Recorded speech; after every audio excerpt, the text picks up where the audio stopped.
Welcome to Second Edition. I'm Gordon Haggerty. And I'm Sarah Shadewasser. Coming up on today's show, what the provincial budget could mean for post-secondary students. And a local festival is showcasing diversity in the arts. But first, Nait's students and staff are showing their pride this week. Nait is celebrating Pride by hosting its 7th annual drag show for the Pride Safe Space.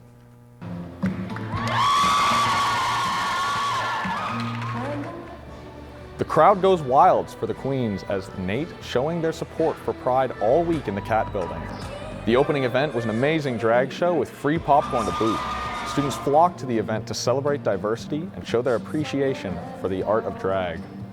It's more important than ever that Nait's shows that we care about the students and we care about these events that we put on for them. And the drag show being the big kick to what Pride Week is, I think is such a huge uplifting, boosting thing for the entire week. This event runs until the 14th, so sport your colors and be proud. There's going to be a new investment in post-secondary capital projects this year as part of the province's newly released budget. However, for many, the operating grants will remain the same for the coming year. While there is little new money, Nait is welcoming the financial stability and planning for the year ahead. One of the biggest hits to post-secondary funding aims to make up for the loss in international student revenue. Officials say they are continuing to build on cost efficiencies to make up for that shortfall. The Alberta government's contribution is set to increase by $5 million this year. This helps lower income students access post-secondary education, supporting those in undergraduate apprenticeship and graduate level programs. Budget 2025 provided consistency in our operational funding, apprenticeship funding, and a continued investment in the Advanced Skills Centre Planning and Design. As we navigate the year ahead, we will continue to make strategic decisions, grow domestic enrollment, and do our part in ensuring Alberta has the skilled workforce it needs. According to the fiscal plan, the provincial government is increasing funding by $20 million to $377 million for student aid, including individual scholarships, grants, and awards. The minister's specific business plan also says that funding for student loans will be increased from $50 million to $999 million. A local arts festival is bringing together multidisciplinary artists in a celebration of identity, diversity, and storytelling.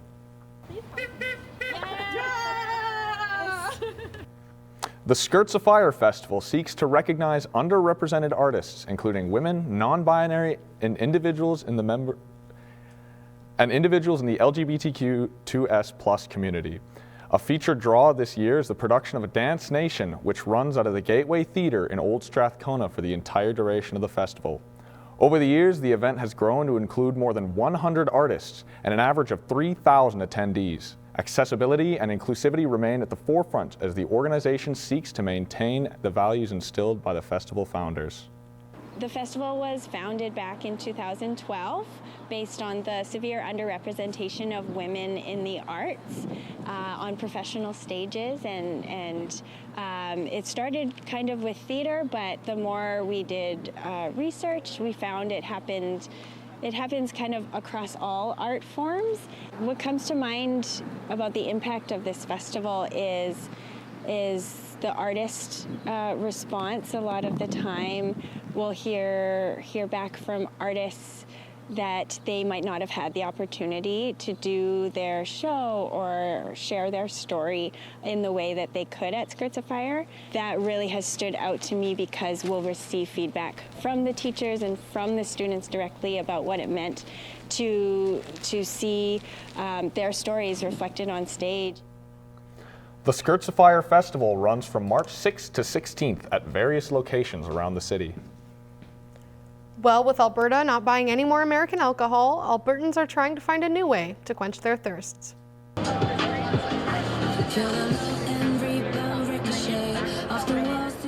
Trump's tariffs kicked into action on the 4th after a long-anticipated wait, and Canadian premiers have been responding and retaliating. On the 5th, Danielle Smith announced that Alberta would no longer be buying American alcohol. With this shift, many breweries may see more foot traffic as thirsty Albertans find replacements for their favorite drinks. We grow the ingredients that the distillers and brewers then use to create the beverages they make, and then if they're consumed here, all that money stays inside the province or the country, And buying Canadian right now is really, really important, so I don't think there's a better time to talk about that than now. If you like Jack Daniels, Fireball, or Bacardi, start looking. Something better may be local. Well, turning it over to sports, the Prospects Baseball Club is gearing up for a relaunch. And the Nait men's basketball team has finished their 2024 to 2025 season. Avery Stenson has more. Thanks, guys. The Nait men's basketball team didn't find the success they were looking for, but showed us a promising glimpse into next season. Let's go. Moose shot 2-1-2. The Nait men's basketball team entered playoffs boasting an impressive 14-6 record, sitting tied second in the conference and third in field goal percentage, which led them to the bronze medal game. It's all about consistency. Like, our first and foremost goal will be make playoffs. I mean, we could all talk about winning a national championship, and it doesn't happen overnight. It doesn't happen in a year or two. But I mean, if we just keep chipping at the smaller goals, which is make playoffs and win one game at a time, I think we're good. With the team being able to keep their young core for next year, and the extra chemistry and practice should have them shooting for gold. A local team is looking for a start their new era of baseball. The recently named Energy City Cactus Rats are set to start this spring season with a brand new look and logo to bring a new life into their franchise, including a 3,400 person stadium. In the stadium is I've stood on home plate 2 weeks ago, and it's real close. Those 3,400 people, they're real close. You're gonna feel that atmosphere and that decision to build a stadium of this size. A 24 by 40 foot jumbotron. So we're really shooting for that kind of MLB experience on that jumbotron. A lot of crowd interaction. The Cactus Rats are set to debut their new look this spring. I don't know about you guys, but I sure am excited to see what the Ooks have in store for us next season. Well, it'll definitely be something to keep an eye on. Thank you, Avery. After the break, a group of Edmontonians are fighting to preserve the old museum building. And we go back around campus to see what Nate's Pride Week has to offer.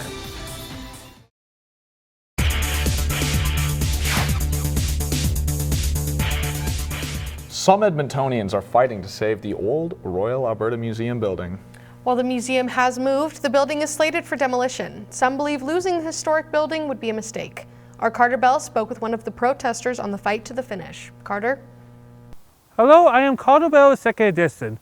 The old building for the Royal Alberta Museum is set for demolition. A lot of people disagree with that decision. I was able to speak with one of the protesters, Rebecca Wright. Thank you very much for coming today, Rebecca. Who are some of the organizers of these events? At the last protest I was at were Audrey Brooks of the Raging Grannies, a protest group, and Douglas Cardinal was also there. Why should this building be preserved? Part of it is that there are heritage trees all around the building. Heritage oaks, trees that are very, very old. And bringing in equipment to demolish the building could harm the trees that are super close. How effective have these protests been? Unfortunately, not very. With a protest, it helps if the ones you're protesting against are listening. And so far, the provincial government has not been listening. Has there been any retaliation to your protests? Yes. First, some fences were put up so we couldn't get close to the Ram. Last year, I went to a tour of the for the architecture where I learned a lot of this. And the fences weren't up then, but they're up now. Well, what makes this particular building so valuable to be preserved? It's completely covered in Manitoba Tyndallstone. It's a type of limestone that contains fossils in places. Style is used all over the building. It's got rough cut, smooth cut, various ways of arranging the stone. And it's also got a petroglyph from writing on stone carved into one wall. What are your thoughts on the new location? The new location is good. The parking can be a little bit dicey sometimes due to its location, especially if there's a hockey game on. And it is a much bigger space, so there's much more room for exhibits. However, the old building has parking and a certain amount of character to it. Thank you, Rebecca. It was a pleasure. The provincial government have not changed the decision about demolishing the building. It's still set to be demolished, This is Calder Bell with 2nd Edition. Back to our top story, Pride Week is in full swing at Nait, and students are celebrating. Activities and events on why this week is important have been popping up around Nait. Josh McCord from 2nd Edition spoke with some of the organizers of these events to find out what it means to Nait. Hi, I'm Josh McCord from 2nd Edition. It's Pride Week here at Nait, and there's lots of activities and events happening around the school. I had a chance to talk with the Equity, Diversity, and Inclusion Department to find out why this week is so important to Nait students. What's your goal in celebrating Pride Week? Any long-term goals? This year, we're really celebrating stories. So we're really taking a storytelling approach. So inside of the center here at the Resource Center for the Office of Equity, we have a big timeline that tells the sort of timeline of 2S LGBTQIA folks in Canada. And we're encouraging folks to tell their stories. And so storytelling is just such a key part of connection. And our office really is focusing on a community first or a connection first. Do you have any plans for Pride Week next year? Maybe expanding it to a month? I think it depends. We really want to follow what students and staff are asking for. So in that sense of, I think that doing Pride 365 days a year is really a priority. So for me, it might not be quantity, tons of more events, but the better we can get at our events, the more connected folks feel to them. What do you believe this does the most for the LGBTQ community? Connection, inspiration? I think these events do a lot of different pieces. I think for folks who are in the 2S LGBTQIA community, there's that sense of seeing themselves reflected in our institution, which I think helps people feel like they belong. To say I'm not the odd one out here. I'm part of a community that Nait recognizes and celebrates, and they want me to be here. They want me to be present and open and myself. What does Pride Week mean to you? Use that Nait is for everyone. And my hair says on it, myself, I mean, trans, it means a lot to me. This idea that Nait is wants all students and staff to feel welcome and seen and celebrated. For me, it's another step, another move towards ensuring that Nait is for everyone. Seems Pride is here to stay at Nait. It seems all students should stay tuned for what's happening next year for Pride Week. I'm Josh McCord, 2nd Edition. After the break, prepare for St. Patrick's Day with a recipe for Irish stew. And we'll show you how to do a full face of makeup on a budget. Welcome back to 2nd Edition. We've got the perfect fix for a hot summer's day and a way for you to look beautiful on a budget. But first, wow your friends this St. Patrick's Day with an Irish stew. Tia Thorpe has more. Hi, my name is Tia Thorpe with 2nd Edition. Since St. Patrick's Day is rolling around, I'm here to teach you how to make one of my favorite Irish stews. As we get started, here are the ingredients you're going to need. Your first step is to brown the meat, but not fully, until it looks something like this.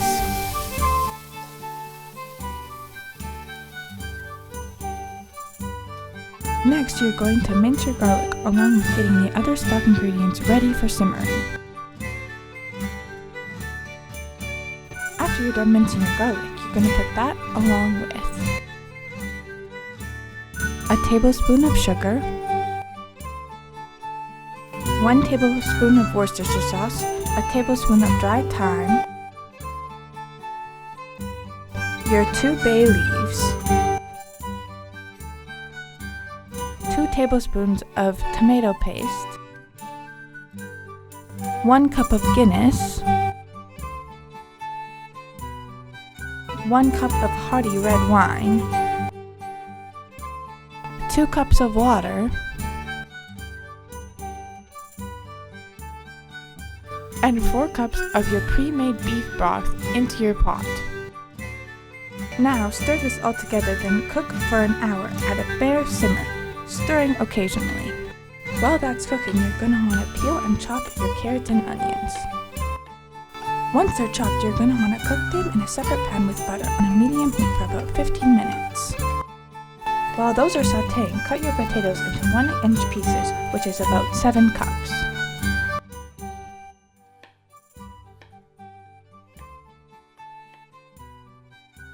Put all the vegetables in the stew and let it simmer uncovered until vegetables and beef are very tender for about 40 minutes. and that was how to make Irish stew. I hope you have a great St. Patrick's Day. I'm Tia Thorpe with 2nd Edition. It's time to chow down.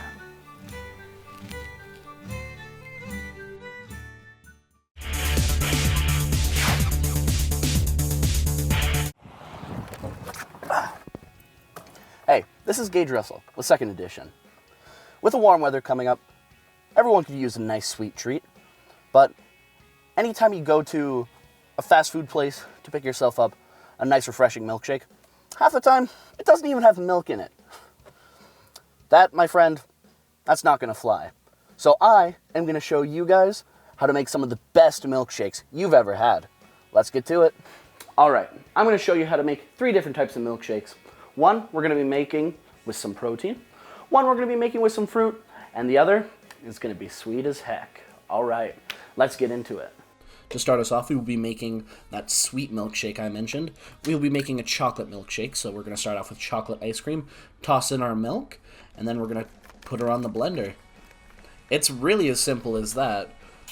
Obviously, you'll have to do some trial and error to figure out how much milk and how much ice cream you're gonna need, but once you're done, it should pour out nice and easy. Then we're gonna toss on some whipped cream, some chocolate chips, and to finish her off, we will be putting on a nice caramel drizzle. Look at that. Second milkshake we'll be making will be the protein milkshake. It's really easy. You just put in your ice cream, you put in a meal replacement of whatever flavor you'd like, and then you blend it. Real quick, real simple. Wasn't my favorite, but it's definitely a good substitute. Lastly, we're going to be making my favorite of the bunch, a raspberry milkshake. Now, you'll notice that I like to put in lots of ice cream into these to make them nice and thick. It's really up to you. It's up to you how much you want to put in, how thick or how liquid you want it. Anyways, you just put in your ice cream, you put in your berries of choice. In this case, I did raspberries. Put in your milk, and then you blend her. It's real simple, real easy, and it tastes absolutely fantastic once you're done. And there you have it. Some quick, easy milkshakes you can make at home with very simple ingredients. This has been Gage Russell with 2nd Edition. Ooh.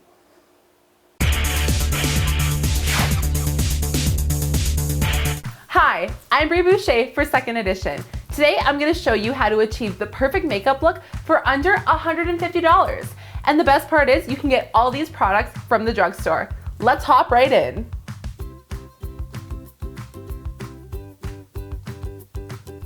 For our foundation today, we're going to use the Maybelline Fit Me. Now it's time for contour. I'm going to go in with the NYX Wonder Stick, and this is $20 at Shoppers. Now, the makeup might look a little crazy, but trust the process. Next, we're gonna go in with this e.l.f. Liquid Camo Blush. This is $9. Next, we're going in with the L'Oreal Infallible Concealer, and this is to clean up our face. Now we're gonna bake our face with the Maybelline Fit Me Loose Powder. Next, I'm going in with a powder puff and taking the loose powder and setting my face. To set my makeup and keep it in place, I'm going in with the Power Grip Setting Spray, and this is $13 at Walmart. This is the L'Oreal Telescopic Mascara in Carbon Black, and it goes for about $15 at Shoppers. Now this next part is optional, but I'm gonna go in with the NYX Jumbo Highlight Stick, and this is $15. We're gonna go ahead and do lipstick.